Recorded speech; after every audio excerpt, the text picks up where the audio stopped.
Wala na magiging negosasyon. Ito ay digmaan hanggang sa tuluyang mapuksa ang rehimen. Ayon kay Pangulong Donald Trump, gusto muling makipagnegosasyon ng Iran matapos ang operasyong Epikumpot. Pero ngayon, tutol na ang Amerika sa anumang dialogo.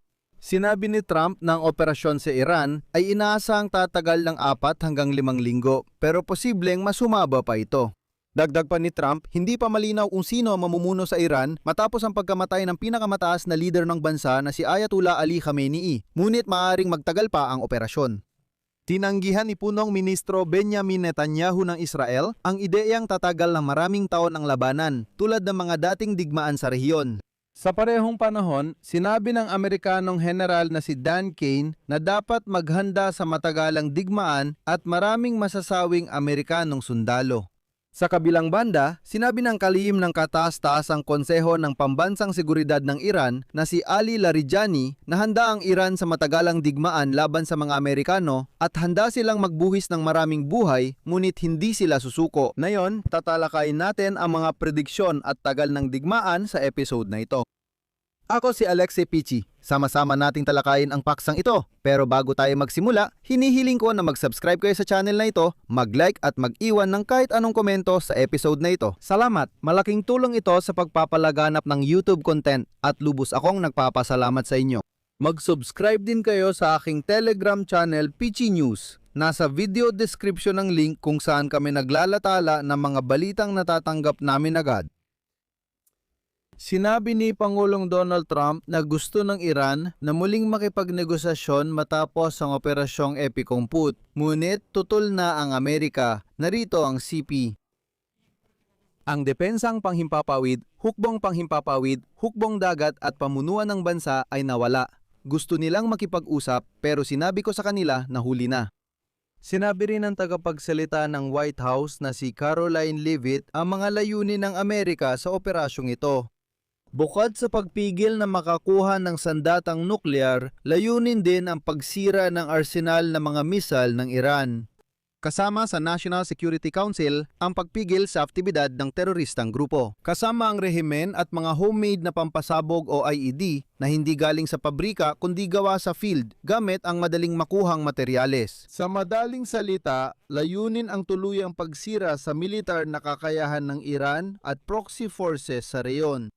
At dito rin lumitaw ang kwento na. Ang espesyal na kinatawa ng presidente ng Estados Unidos na si Stephen Witkoff ay nagsabi ngayon na noong unang round ng negosasyon sa mga Iranian sa simula ng taong ito, hayagang ipinagyabang ng mga diplomat doon na mayroon silang sapat na enriched uranium. Ito ay 460 kilo para makagawa ng 11 nuclear bomb.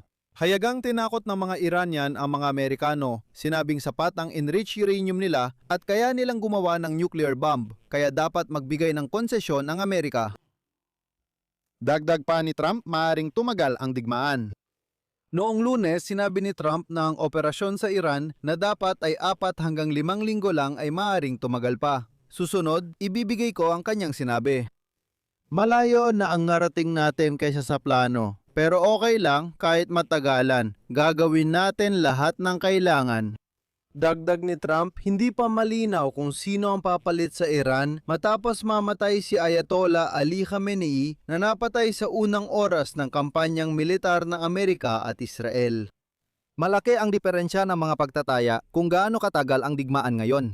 Tiniyak ni US Vice Presidente J.D. Vance na hindi tatagal lang taon ang operasyong militar ng Amerika laban sa Iran.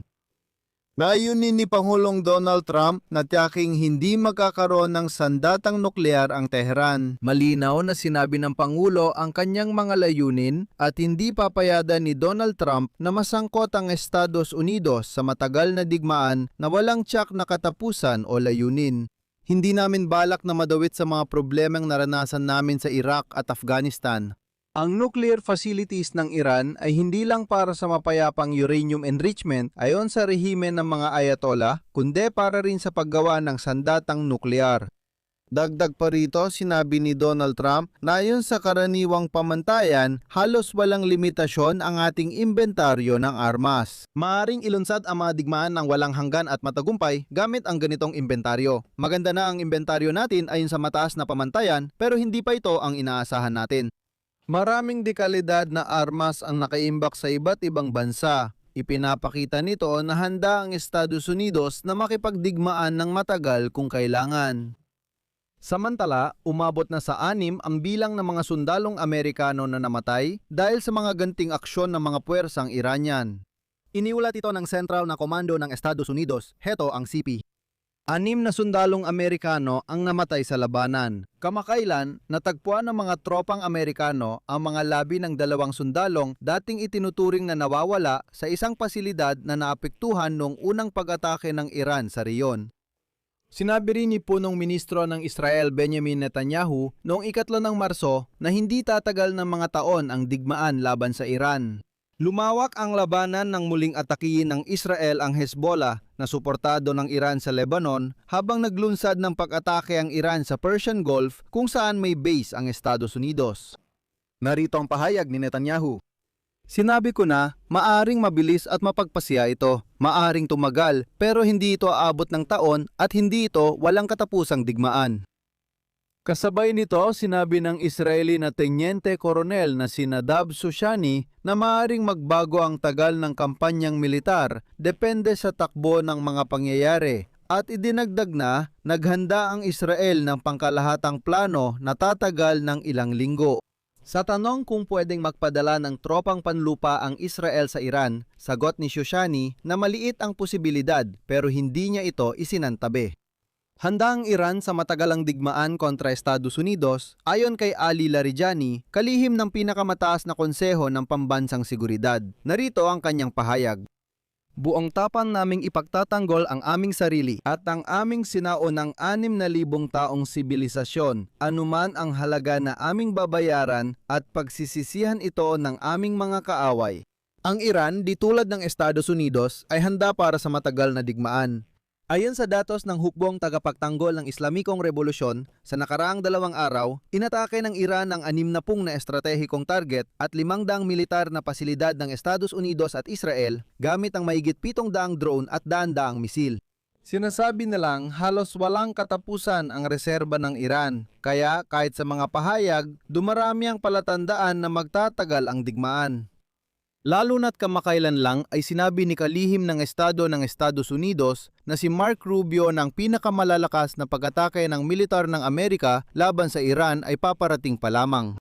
At ang susunod na yugto ay magiging mas mabigat para sa bansang ito. Narito ang kanyang sinabi, mas matitindi pang pag-atake ng Amerika ang paparating. Mas mabigat ang susunod na yugto para sa Iran kaysa ngayon. Gaano ito katagal? Di ko alam gaano katagal ito. May mga layunin kami at gagawin namin ito hanggat kinakailangan para makamit yon.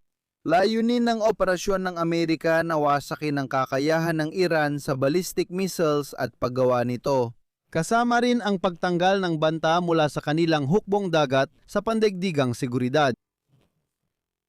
Dito ko natatapusin. Ibahagi ninyo ang inyong mga opinyon at konklusyon sa mga komento sa ilalim ng episode na ito. Mag-subscribe sa channel, pindutin ang kampanilya at huwag kalimutang mag-like. Kung naging interesante at kapakipakinabang sa inyo ang episode na ito, maaari ninyong suportahan ang channel na ito sa YouTube sa pamamagitan ng inyong donasyon o pag-subscribe gamit ang mga link at detalye sa description ng video na ito o sa QR code na makikita sa inyong mga screen. Yun lang po, ingatan ninyo ang inyong sarili. Paalam sa lahat.